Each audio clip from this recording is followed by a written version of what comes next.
Welcome back. You're watching NDTV Profit. On Power Lunch, we are tracking the market action as well as corporate developments. At this point of time, the Nifty edging slightly higher, 12 points higher, though we're off the highs of the day.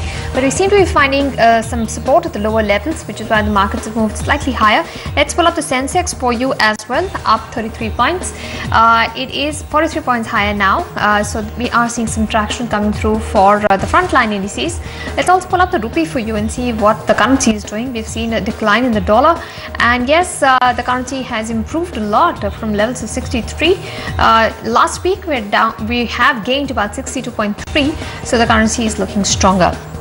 I want to pull up this stock of MT Educare for you. That stock is down sharply, more than 3% lower. The markets, of course, are quite weak. Okay, at this point in time, it's down nearly 6%.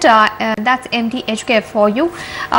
This company is selling its Mangalore pre-university campus for about 55 crore rupees. We are joined by the CFO, Mr. Yagnesh Sanghrajka. He's joining us on the phone line. Thank you so much, sir, for speaking with us at NDTV Profit. Can you tell us what's the reason behind selling your pre-university campus in Mangalore? Yeah, so, we had set up the campus basically about 3 years back to start the business in Karnataka. We do engineering test prep for 11th and 12th standard students there. We do college tie-ups and then give test prep services in these colleges. So the basic purpose of setting up this campus back then was to kind of set up the business in Karnataka and set up a proof of concept. Now, it's been 3 years, and we've, as you can see from our press release, we have been able to successfully do about 20 college tie-ups till now in the last 3 years. So now the Mahesh Tutorials MT Educare brand is pretty strong, and since there is we are basically an asset-light model, so we would like to do the sale deal, and this is a deal which involves sale and a lease back. So while the business continues to grow, and MTL will be operating and managing the colleges, we are trying to sell the asset and get the cash reserves, so that these cash reserves of 55 crores shall help aid the business growth in the company for the next few years. Right, you are going to be operating and managing these colleges. So these are the 20 colleges you've managed to tie up with. What kind of annuity on an annual basis are you expecting from this tie-up? So basically, these tie-ups involve offering test prep services in the college premises after the college hours, and we already are, the Karnataka revenues for us are growing at least at a 30 to 35% CAGR. So last year, 14-15, we were almost about a 17 to 18 crores of revenue run rate, which keeps growing at about 30% each year as we keep adding tie-ups. And this was solely because of the campus that we set up in Bangalore, which we are now selling and leasing it back. Still trying to understand, just from the annuity from these 20 colleges, what is the annual revenue that you get from here on?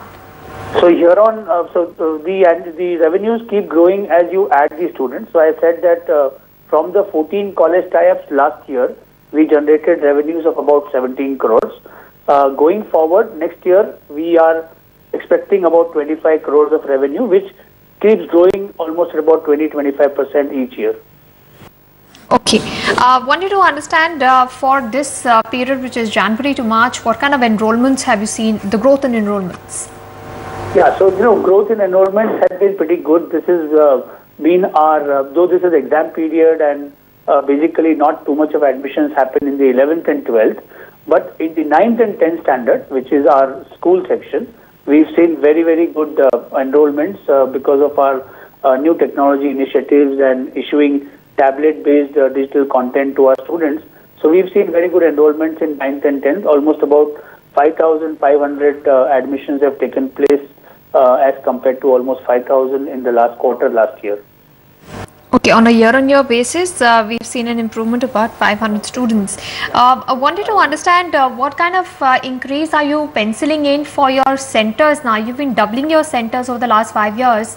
Going ahead, are you going to keep up the pace? Well, the pace of adding more and more infrastructure in terms of campuses, we generally lease out campuses, centers.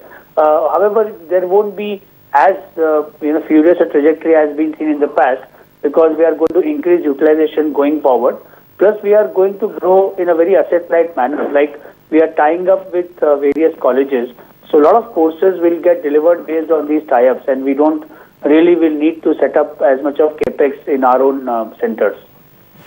So we understand that asset-light model is going to help you. What kind of then expansion are you looking at in the margins because of this model that you're going ahead with, seeing the kind of enrollments you're expecting? So yeah, we currently... Right. I think we lost the line. He was telling us that their enrollments in the January to March period have come in around 5,500 enrollments as opposed to 5,000 that they had done in the same period a year ago. And they're seeing good traction in the 9th and 10th class enrollments, which is the school segment. This is exam time, so when it comes to their professional courses for medical and engineering entrances, they perhaps will take a back seat and we'll see enrollments pick up a little later. But they're seeing good traction in the school segment, and of course in keeping with their asset-light model, they have sold their Mangalore pre-university campus for 55 crore rupees, which they say they'll use for growing their business. So we've got Mr. Yagnesh back on the phone line with us. So you were telling us about the kind of margin expansion you're looking at in the coming financial year on the back of the enrollment increase and the increase in centers. Can you give us the details there? Yeah, so we are currently, our operating margins is between 20.5 to 21% at the company level. Based on the asset-light model as well as growth in terms of outside Maharashtra and other states, we are expecting roughly about 100 bips of margin enhancement each year. So it should take us through to about 24 to 24.5% in the next 3 to 4 years. All right. The 55 crore rupees that you got from the sale of, your Mangalore pre-university, what is it going to be used for? Have you decided on that? Yes. So we have been expanding in various states like Andhra and Telangana was our initiative this year. Also, we have implemented a new initiative called Flipped Classroom in our centers, which is a very unique thing. This is coming for the first time. And we are implementing a lot of technology initiatives. So expansion in other states would be key to using these utilization of these sale proceeds, as well as trying to add more and more to our technology bandwidth. I mean, that's basically the use of all the application of funds. All right. Thank you so much, sir, for speaking with us at NDTV Profit and giving us details of the sale of your pre-university land. What are the plans ahead as far as technical upgradation and expansion is concerned? Let's go across to Pankaj Podar, who's standing by with a few brokerage calls. Pankaj, we've got calls coming in on SBI and Axis.